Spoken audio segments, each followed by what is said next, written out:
Sa loob ng 4 na dekada, kinilala si Mimi Villarreal bilang isa sa mga pinakamahusay na jazz dancers ng bansa. Ngunit sa kabila ng kanyang mga tagumpay, ay dumating ang isang mabigat na problema sa kanyang buhay kamakailan. Ito ang kanyang kwento.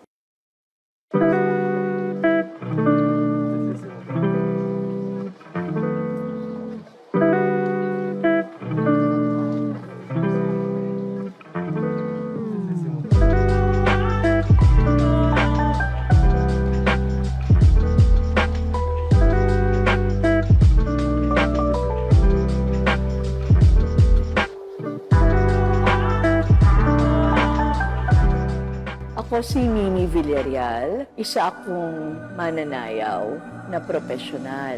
Pinakamatagal akong nagsayaw sa Douglas Nieres Power Dance. Simula noong 1990 hanggang ngayon.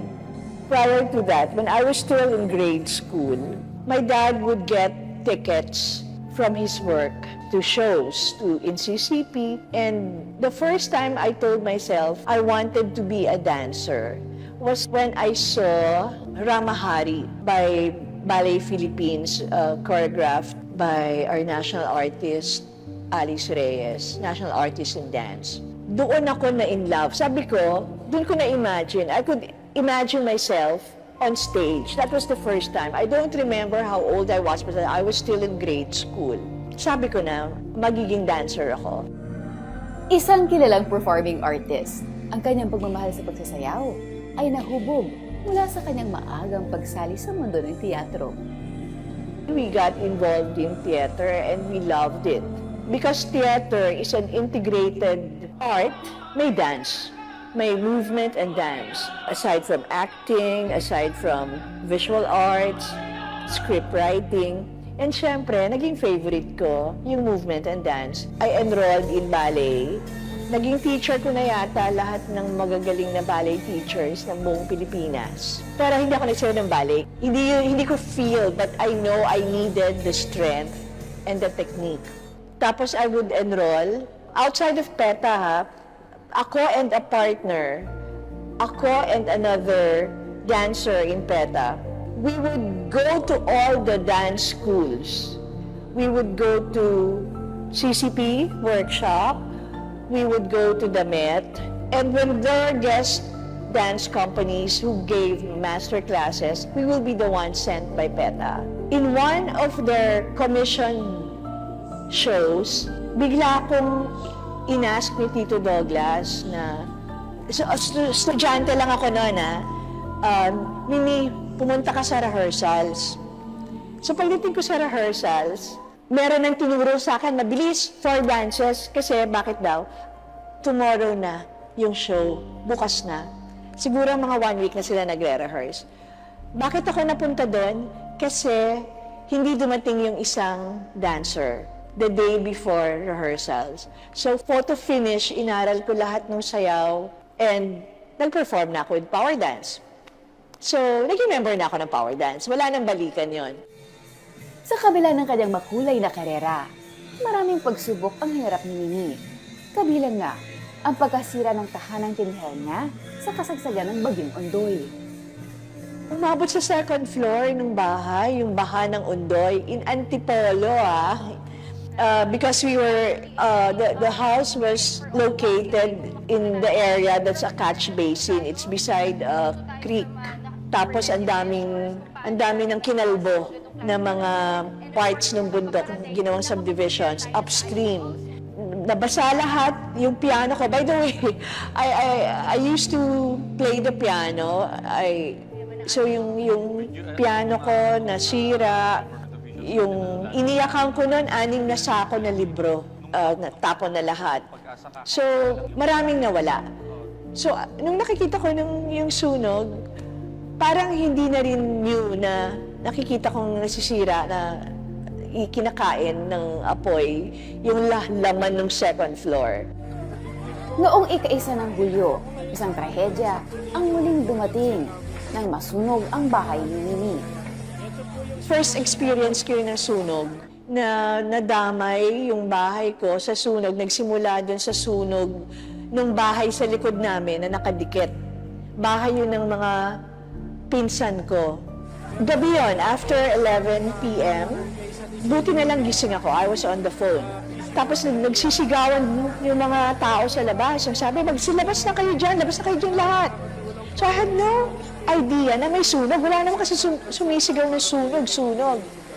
So I guess, dahil nakikita nila yung susunog, wala nang sisigaw na sunog. So akala ko noon na baka meron lang nagwawala na tao na nakapasok dun sa gate namin. Kasi yung pala, yung apoy, yung fire nagsimula sa second floor ng kapitbahay. So imagine, kung tulog ako noon, wala akong naaamoy, kung tulog ako, hindi ko maririnig yung sigawan kasi tulog. So, kinuha ko lang yung backpack ko, yung gamot ko yung essential oils ko para sa elevated blood pressure. Tapos, naalala ko yung isang bag ng mga artworks na hindi pa na-frame ng isang best friend ko. Madami yun. So, isa yun sa mga most precious, valuable na meron dun lang sa baba ng bahay ko. Kasi sa taas, hindi na ako aakyat doon. Kinuha ko lang yon, sandali na, lumabas na ako. Bagamat masakit ang pangyayaring ito, hindi na tinag si Mimi. Para sa kanya, ang mga material na bagay ay hindi kasing halaga ng kanyang kapayapaan at katatagan. Sabi nung sumaklolo sa amin na isang cousin-in-law ko, ate, ano ka nga nun eh? Relax ka nga nun eh. Hindi ko nga nagpapanik at all. Kasi secure ako. Nakuha ko na yun. Nakuha ko na yung artworks ng kaibigan ko. Nakuha ko na yun gamot ko. Wala naman ako magagawa. At saka na-experience ko yung Ondoy. Ang daming mahahalagang nawala kasi dun eh. Mga photos na hindi pa digital. At saka yung mga libro ko. So yun, dahil second experience yun ng calamity, hindi na ako masyadong affected. Dagdag pa ni Mimi, hindi ang bagyong Ondoy o ang sunog ang pinakamabigat na pagsubok na kanyang hinarap. Para sa kanya, ang pinakamasakit ay ang hindi siya nakapagsayaw noong kasagsagan ng pandemya. Tapos na yung lockdown, so pwede na kaming magklase. May point, wala akong pamasahe. Ang lapit na nga ha, nandiyan na lang sa Pasig, nasa Antipolo ko. Yung pamasahe ko dyan, lalakad ako sa jeep, 25 pesos. Kung mag-FX ako, kung mag-van ako, 35 pesos. Hindi ako mag-tricycle. So yun lang ang kailangan ko. Pero may times, after the lockdowns, mamimili ako kung bibili ako ng food or bibili ako or pamasahe. Siyempre, hindi naman pwedeng ba ako kumain. Pag pupunta ako doon, wala akong lakas, di ba? So yun yung iniiyak ko noon. Ang tragic na iniiyak ko at saka na-depressed ako, yung wala kaming sayaw. Nung entire lockdown. And we don't know.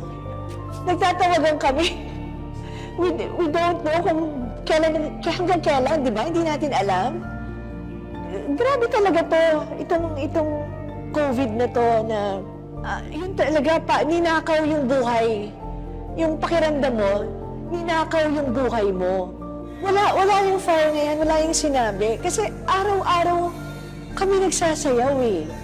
Nung nasa Shangri-La, di ba? Araw-araw ang klase. Araw-araw. Dati, nung bata-bata ako, pag may araw na hindi ako nakasayaw, ang pangit ng pakiramdam. Importante ang to live in the present. Isang mahalagang aral na itinuro sa kanya ng pagsasayaw. Gawin mo lang yung dapat gawin. Presence of mind lang. So, siguro ako, I'm a very present tense person. Sige, yung ganitong pagtingin, alam mo, nakuha ko rin sa sayaw yan.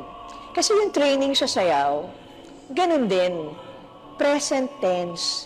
Hindi ka pwedeng iniisip mo yung nakaraan, hindi mo pwedeng iniisip mo kung ano pa yung susunod.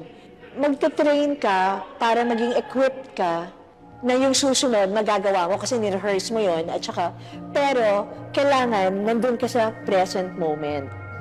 Kung ano yung lift na kailangan mong gawin, kung ano yung, nandyan ka, hindi pwedeng advanced. Para sa isang artist tulad niya, ang sining ng pagsasayaw ay isang mahalagang bahagi ng kanyang pagkatao na nagbibigay ng kulay at saya sa kanyang buhay. Hindi ko ma-imagine yung sarili ko na may buhay na hindi nagsasayaw.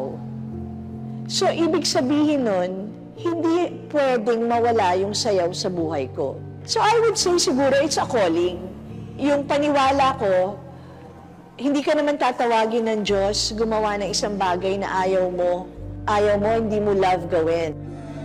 Ang sining ng pagsasayaw ay hindi lamang nagpapalakas ng katawan, kundi nagbibigay daan din sa mas malalim na pag-unawa sa sarili. Sa bawat indak at galaw, isinasalaysay ng mananayaw ang kanyang damdamin at saloobin na nagiging daluyan ng presensya ng isip at disiplina. Ang kwento ni Mimi Villarreal ay isang patunay na ang tunay na lakas ay nagmumula sa kakayahang magpatuloy at magtagumpay sa kabila ng matinding hamon sa buhay.